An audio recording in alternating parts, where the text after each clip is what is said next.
कारण यदा यदा हि धर्मस्य ग्लानिर्भवति भारतः अभ्युत्थानधर्मस्य तदात्मानं सृजाम्यहम् परित्राणाय साधूनां विनाशाय च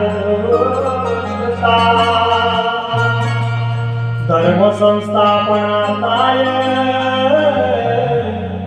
संभवामि युगे। ज्या वेळेला या पृथ्वी तलावरती या धराधामावरती अधर्म वाटतो अधर्म त्यावेळेला ही धराधाम त्या ठिकाणी गायीचं रूप धारण करते। वसुंधरा गायीचं रूप धारण करते आणि गायीचं रूप धारण केल्याच्या नंतर त्या ठिकाणी भगवंताला शरण जाते।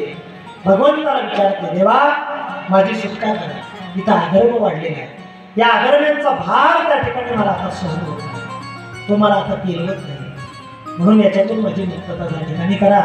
त्यावेळेला भगवंत त्या ठिकाणी तिला सांगतात की निश्चितच लवकरच मी त्या ठिकाणी तुझी सुटका करणार आहे कारण मी अवतार घेणार आहे आणि तेव्हा तेव्हा भगवंत या ठिकाणी अवतार धारण करतात।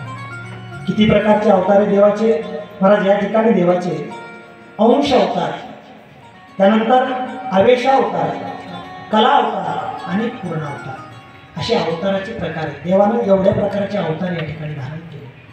पूर्ण अवतारामध्ये देव दोन वेळेला त्या ठिकाणी अवतार धारण करून आले। कोणता कोणता राम आणि कृष्ण हे दोन देवाचे त्या ठिकाणी पूर्ण अवतार आहेत आणि या पूर्ण अवतारातून भगवंत या ठिकाणी जन्माला येतात म्हणजे या ठिकाणी प्रकट होतात। तसा तर भगवंत प्रत्येक ठिकाणीच आहे त्याला अवताराला येण्याची गरज नाही कारण हरिव्यापक सर्वत्र समाना